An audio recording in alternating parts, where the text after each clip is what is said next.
News team में प्रस्तुत है आज की कुछ महत्वपूर्ण खबरें। अगले सप्ताह तक गाजा में युद्ध विराम हो जाएगा, डोनाल्ड ट्रंप। अमेरिकी राष्ट्रपति डोनाल्ड ट्रंप ने अगले सप्ताह तक गाजा में युद्ध विराम की उम्मीद जताई है। उन्होंने कहा कि गाजा में युद्ध विराम बहुत करीब है। व्हाइट हाउस में मीडिया से बात करते हुए डोनाल्ड ट्रंप ने कहा कि मुझे लगता है कि अगले सप्ताह तक गाजा में युद्ध विराम हो जाएगा। मैं ईरान की परमाणु सुविधाओं पर फिर से हमला करने से नहीं चूकूंगा, ट्रंप। इस दौरान अमेरिकी राष्ट्रपति डोनाल्ड ट्रंप से पूछा गया कि अगर भविष्य में खुफिया रिपोर्ट में ईरान के यूरेनियम संवर्धन के बारे में चिंताजनक परिणाम सामने आए तो क्या वह ईरान पर बमबारी करने पर विचार करेंगे। इसके जवाब में राष्ट्रपति डोनाल्ड ट्रंप ने कहा कि अगर ईरान ने यूरेनियम को उस स्तर तक समृद्ध किया जो अमेरिका के लिए चिंताजनक है तो वह निश्चित रूप से उस पर बमबारी करने पर विचार करेंगे। अमेरिकी राष्ट्रपति ने अपने रुख पर कायम रहते हुए कहा कि ईरान की परमाणु सुविधाएं बमबारी करके नष्ट की गई हैं। उन्होंने कहा कि वह चाहते हैं कि अंतर्राष्ट्रीय परमाणु ऊर्जा एजेंसी या किसी अन्य प्रतिष्ठित संगठन के निरीक्षक ईरान की परमाणु सुविधाओं का निरीक्षण करें, जिन पर पिछले सप्ताह अमेरिका ने बमबारी की थी। इजरायली अदालत ने नेतन्याहू के खिलाफ भ्रष्टाचार के मुकदमे को स्थगित करने का अनुरोध खारिज किया।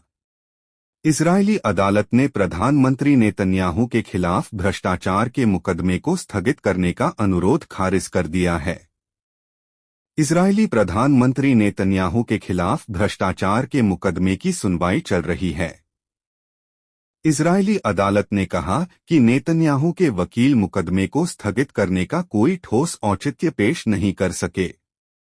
बता दें कि 2 दिन पहले अमेरिकी राष्ट्रपति डोनाल्ड ट्रंप ने भी नेतन्याहू के खिलाफ मुकदमे को स्थगित करने की मांग की थी।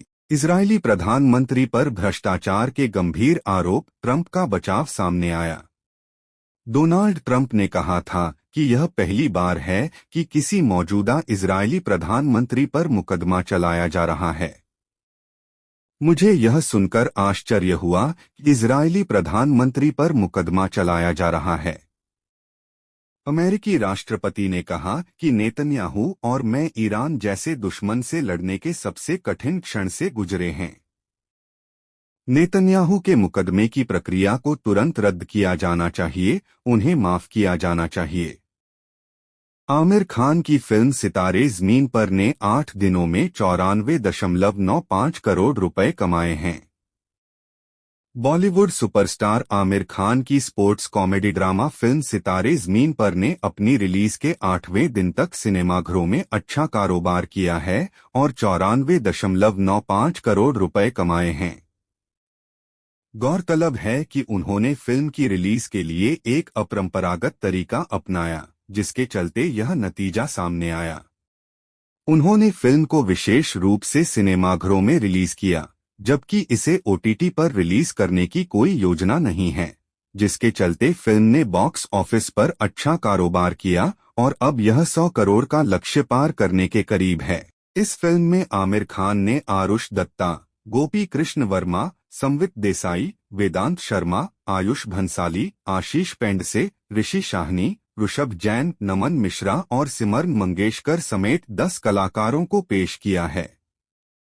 बॉक्स ऑफिस कलेक्शन की जानकारी देने वाली ससनील की ताज़ा रिपोर्ट में कहा गया है कि फिल्म सितारे ज़मीन पर ने अपनी रिलीज के पहले हफ्ते में 94.95 करोड़ रुपए कमाए हैं।